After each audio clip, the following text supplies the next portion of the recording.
በምርኮ በአገዛዝ በእገታ እንዲሁም ደግሞ በተለያዩ ስቃዮች ውስጥ ያሉ በሐሰት የታሰሩ ሰዎች የሚጸልዩትን የዳዊት መዝሙር ክፍል ይዤላችሁ መጥቻለሁ። ዩቲዩብ ቻናሉን ሰብስክራይብ፣ ቪዲዮውን ላይክ እያደረጋችሁ ለሰዎች እንዲደርስ ሸር እያደረጋችሁ ከኛ ጋር ቆዩ። ይህ ዋሌ ሚዲያ ነው። ከኛ ጋር ሁኑ።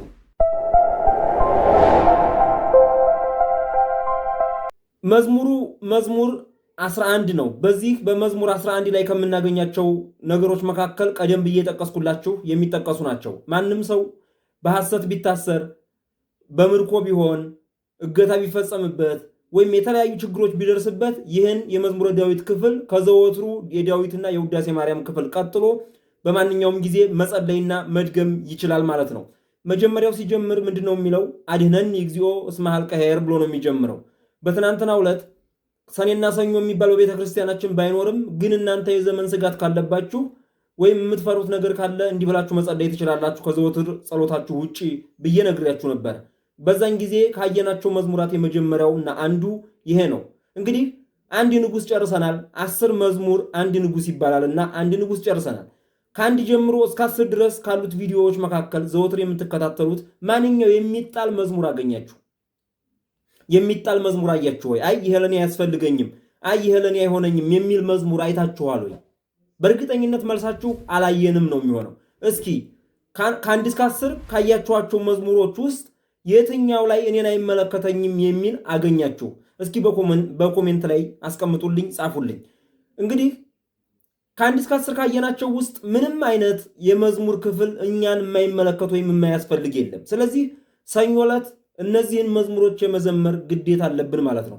መዝሙር 1 እስከ መዝሙር 30 ማለት ነው። ምክንያቱም ሁሉም መዝሙሮች እኛን የሚመለከቱ ለኛ የሚሆኑ ለኛ በእርግጥም ለሕይወታችን ለነፍሳችን ሁሉ የሚጠቅሙ መዝሙራት ናቸው። ስለዚህ እነዚህን መዝሙራት የግዴታ ማዳመጥና መዘመርና መጸለይ እንዳለብን ልታውቁ ይገባል። ወደ ዛሬው ልለፍላችሁ። አድኅነኒ እግዚኦ እስመ ኀልቀ ኄር ብሎ ይጀምራል። አቤቱ ደግ ሰው አልቋልና አድነኝ ብሎ ነው ቅዱስ ዳዊት የሚጀምረው። ይህንን በሳኦል ጊዜ የተናገረው መዝሙር ነው። በሳኦል ጊዜ ስለራሱ አድነኝ ብሎ ጸልየዋል። አቤቱ ከሳኦል ሰዎች መካከል ወይም ከሳኦል ቤተሰቦች ወይም በሳኦል አገዛዝ ውስጥ ካሉ ሰዎች መካከል ደግ የሚባል ቅን የሚባል እውነትን የሚናገር ፍርድን የማያዳላ ወይም ደግሞ ንጹሕን ሰው አልነካም የሚል ሰው ጠፍቷልና አቤቱ ፍረድልኝ፣ አቤቱ ከእንዲህ አይነት ሰዎች አውጣኝ አድነኝ እያለ ይናገራል። እንዲህ አይነት ዘመን ሲጨክን ሁሉም ሰው ተያይዞ ክፉ ሰሪና ክፉ አድራጊ በሚሆንበት ጊዜ ይጸለያል። ይሄ የዳዊት መዝሙር ማለት ነው። ወውህድ ሃይማኖት እጓለ እመሕያው ይላል። ከብንያም ወገን ማመንና መተማመን ጠፍቷልና። አሁን እርስ በርሳችን መተማመን ሲጠፋ፣ እርስ በርሱ ቅንነት ሲጠፋ፣ ሁሉም የራሱን መንገድ የሚያመቻች ሁሉም የራሱን ሕይወት ብቻ የሚያስተካክል ከሆነ በዛን ጊዜ ይሄ የዳዊት መዝሙር መጸለይ ወውህድ ሃይማኖት እጓለ እመሕያው ይላል። ሃይማኖትን ለማለት አይደለም የተናገረው። ይሄ መተማመንን ነው። መተማመንን የእርስ በርስ መተማመን ጎድሏል። የእርስ በርስ መተማመን ጠፍቷል። ሁሉም ሰው በእግዚአብሔር ቸርነት ብቻ ነው እየኖረ ያለው። ስለዚህ ከዚህ ዘመን ሰውረኝ ብሎ ይናገራል ቅዱስ ዳዊት። ይቀጥልና ምንድነው የሚለው? ከንቶ የተናገሩ አሃዱ ምስለ ካልኡ ይላል። ከንቶ የተናገሩ አሃዱ ምስለ ካልኡ፣ አንዱ ከሁለተኛው ጋር ወይም አንደኛው ከሌላኛው ጋር ዝም ብሎ የማይጠቅም ከንቱ ነገርን ያወራሉ። አሁን እኛ በከንቱ ነገር አይደለም የተጠመድነው። ከመጾም ከመጸለይ ከመስገድ እግዚአብሔርን ከመጠየቅ ይልቅ በምንድን ነው የተጠመድነው? በከንቱ ነገር ነው። ይሄ ከንቱ ነገር ምንድን ነው? መተማማት፣ እንትና በዚህ ከደ እንትና በዚህ መጣ፣ ያንኛው ይሄኛውን አሸነፈ፣ ይሄኛው ያንኛውን አሸነፈ፣ እንዲሆን እንዲተደረገ እያልን ባልባሌ ሐሳብና ባልባሌ ነገሮች ውስጥ ተሞልተን ያለ ነው እኛ ራሳችን። ስለዚህ ከንቱ ነገርን እየተናገሩ እርስ በርስ እኛን ከሚጣሉን በእኛ ላይ መጥፎ ነገር ከሚያመጡብን ከንቱ ነገርን ወይም ከንቱ የሚያደርግን ደም የሚያፈስን ሰውን የሚያጠፋን ነገር ከሚናገሩ ሰዎች አንተ በቸርነትህ ሰውረን እያለ ይናገራል ቅዱስ ዳዊት ማለት ነው። በዛሬው ዘመን እያዞርን ስናየው ማለት ነው። እና በከናፈረ ጉህሉት ልበ ወበልብ ይትናገሩ ይላል። በሽንገላ ከንፈር ይናገራሉ ማለት ነው። የልባቸውን በልባቸው አስቀምጠው ይናገራሉ። በከናፈረ ጉህሉት ልበ ወበልብ ይትናገሩ፣ የልባቸውን በልባቸው አድርገው የውስጣቸውን በውስጣቸው አድርገው በአፋቸው ግን ሰላምን ከሚናገሩ ሰዎች አድነኝ ማለት ነው። አንደበታቸው ሰላምን፣ አንደበታቸው ፍቅርን ይናገራል፣ አንደበታቸው ደህና ነገርን ያወራል። ነገር ግን በልባቸው መርዝ አለ፣ በልባቸው ክፋትና ተንኮል አለ። እነዚህን አይነት ሰዎች በእኔ ላይ እንዳይሰለጥኑ አድርጋቸው።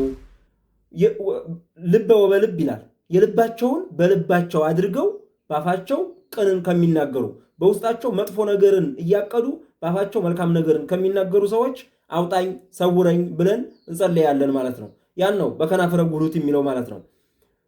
በዚህም እንዲታወቅ የዚህ አይነት ሰዎች የሚመጡበትን ዘመን እንዲታወቅ አፄ ናኦድ በእመቤታችን ቅድስት ድንግል ማርያም ተአምር ላይ የምናገኘው አፄ ናኦድ ማለት ነው 8ኛው ሺህ ከመግባቱ በፊት እባክህን ግደለኝ እያለ ይጸልይ ነበረ እና 8ኛው ሺህ ከመግባቱ በፊት ግደለኝ እያለ ሲጸልይ እግዚአብሔር 8ኛው ሺህ ሳይገባ በፊት ነሐሴ 7 ቀን ወሰደው። ነሐሴ 7 ቀን ወስዶታል። ስለዚህ ይሄ የሽንገላ ከንፈር በልባቸው ሌላ ሆኖ ባፋቸው ሌላ የሚያወጉ ሰዎች ካሉበት አታድርሰኝ ወይም ከእንዲህ አይነት ሰዎች አታስገባኝ አታገናኘኝ እያለ ይናገራል። የመዝሙረ ዳዊት አንድምታ ነው ይሄን የሚናገረው። ከዛ ምን ይላል መሰላችሁ? ይሴረውን እግዚአብሔር ለከናፍረ ጉሉት ይላል። ወደ እግዚአብሔር ፍርድ እየመጣ ነው። እግዚአብሔር የሐሰተኛን፣ የሸንጋይን፣ የበደለኛን፣ የከዳተኛን ሰውነት እግዚአብሔር ይነቅላታል። ከናፍረ ጉሉት ሸንጋይ አንደበትን እግዚአብሔር ይነቅላታል። ሸንጋይ አንደበት ያለው አፋችንን ይሄን እንትናችንን አይደለም፣ ወይም ቃላችንን አይደለም፣ ወይም ጉሮሯችንን አይደለም። አንደበታችን ያለው ሰውነታችን ነው እና እንዲህ አይነት ሸንጋይ አንደበትን እግዚአብሔር ይነቅላታል እያለ ይናገራል ቅዱስ ዳዊት።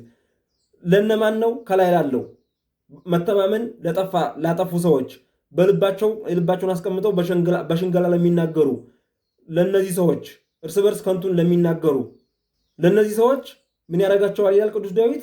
እግዚአብሔር እንዲህ አይነትን ከዳተኛ ከንፈር ይነቅላታል እያለ ይናገራል ማለት ነው። ወለልሳን እንተ ተአቢ ነቢበ ይላል። ወለልሳን እንተ ተአቢ ነቢበ ከፍ ከፍ ያለችን አንደበት በእግዚአብሔር ላይ ዛቻንና ማስፈራራትን በእግዚአብሔር ሰዎች ላይ በማን አለብኝነት የምትናገር በትዕቢት የተወጠረች አንደበትን ትዕቢትን የምትናገር አንደበትን እግዚአብሔር ይነቅላታል ይላል። እንተ ተአቢ ነቢበ ንግግሯን ከፍ ከፍ እያደረገች በጉራ በትዕቢት በማን አለብኝነት የምትናገርን አንደበት እግዚአብሔር ይነቅላታል። ያችን አንደበት ያደረችበትን ሰው ያቺ አንደበት ያደረችባትን ሴት ማለት ነው እግዚአብሔር ይነቅላታል። በማን አለብኝነት በእግዚአብሔርና በቤቱ ላይ በእግዚአብሔርና በሕዝቡ ላይ የምትቀልድን ሸንጋይ አንደበት እግዚአብሔር ይነቅላታል ይላል። ለዛ ነው ራሷን ከፍ ከፍ የምታደርግ ወይም ከፍ ከፍ ያለን በሰው ላይ በትዕቢት ከፍ ከፍ ያለ ነገርን የምትናገር ልሳን የሚለው እለ ይብሉ ነአቢ ልሳናቲነ እያለ ይቀጥልላችኋል። እዚህ ምን ይላሉ ይላል። እንዲያውም ግፋቸው በዝቶ ይላል ልሳናችንን አንደበታችንን ከፍ ከፍ እናደርጋለን፣ የፈለግነውን እንናገራለን፣ ማን ይነካናል፣ ማን አለብን፣ በዚህ የሚያዝብን ማን ነው የሚሉትን እግዚአብሔር ይነቅላቸዋል ይላል። ይነቅላቸዋል። እነማን ናቸው እነዚህ ሰዎች? በሳኦል ቤት ተቀምጠው በዳዊት ላይ ዛቻ የሚዝቱት፣ በዳዊት ላይ ነገር የሚሰሩት፣ በዳዊት ላይ ክፋትና ተንኮልን የሚሰሩትን። ይሄ እንግዲህ በእኛም ዘመን ይፈታል።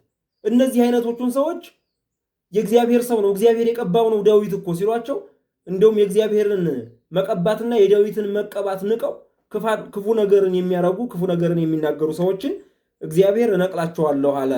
አንደበታችንን ከፍ ከፍ እናደርጋለን የሚሉትን ወከናፍሪነኒ ሀቤነ እሙንቱ ከንፈራችን የራሳችን ነው፣ አንደበታችን የራሳችን ነው፣ የፈለገውን እንናገርበት ይላሉ። እግዚአብሔር ይቀስፋቸዋል። እግዚአብሔር መከራ ያመጣባቸዋል። ተው ተመለሱ፣ የእግዚአብሔር መዓቱ ብዙ ነው፣ ቁጣው ብዙ ነው ቢሏቸው ከንፈራችን የኛ ነው፣ በእኛ ከንፈርና በእኛ አንደበት በእኛ ልሳን በእኛ ሰውነት በእኛ አፍ የሚያዝብን ማን ነው? እኛ እንደፈለግን እናደርገዋለን። መላ ሰውነትንም ሊሆን ይችላል። ይሄ እንደፈለግን ማድረግ እንችላለን። ማንም በእኛ ላይ የሚያዝ የለም። በራሳችን አንደበት አሁን የለም። አይኔ የራሴ ነው፣ እግሬ የራሴ ነው፣ ወደ ፈለኩበት መሄድ ይችላለሁ። አይኔ የራሴ ነው፣ የፈለኩትን ማየት ይችላለሁ። አፌ የራሴ ነው፣ የፈለኩትን መናገር ይችላለሁ። ጆሮ የራሴ ነው፣ የፈለኩትን መስማት ይችላለሁ የሚል ሰው አለ። እንዲህ አይነቶቹን ነው። እግዚአብሔር ግን ይህን ነገር ማስወገድ ይችላል። እግርን መስበርና ማስቀመጥ፣ አይንን ማጥፋትና ማስቀመጥ ይችላል። ጆሮን መድፈን እንዳንሰማ ማድረግ ይችላል። ግን እነሱ ምን ይላሉ ይላል? በከንፈራችን ማን ነው የሚያዝብን? ወከናፍሪነኒ ሀቤነ እሙንቱ ከንፈራችን ከኛ ነው ያለው፣ ከንፈራችን የኛ ነው፣ ማን ነው የሚያዝብን ይላሉ ይላል። መኑ ውእቱ እግዚእነ በእንተ ሕማሞሙ ለነዳያን ነዳያንን ይዘን እህል ውሃ ብንከለክላቸው ፀሐይ ብንነሳቸው ፀሐይ እንዲያዩ በጨለማ ውስጥ ብናደርጋቸው ማለት ነው። ተው የሚለን ማን ነው? ድሆችን መከራ ብናበዛባቸው፣ ጭንቀት ብናበዛባቸው፣ ብናሳድዳቸው፣ በመከራ ብንቀጣቸው የሚያዝብን የሚከለክለን ተው የሚለን አካል ማን ነው? ማን ነው? ጌታችን ማለት ማን ነው? የሚያስተወን ማን ነው? ከኛ ቅን በላይ የሆነ ማን ነው? ከኛ ጉልበት በላይ የሆነ እያሉ ይናገራሉ። ይእዜ እተነሳ እግዚአብሔር። ቀጣዩ ይሄን ነው የሚለው። ይህን በሚናገሩ ጊዜ ይህን በሚሉ ጊዜ እኔ ምን እላለሁ ይላል እግዚአብሔር፣ እኔ እነሳለሁ ይላል።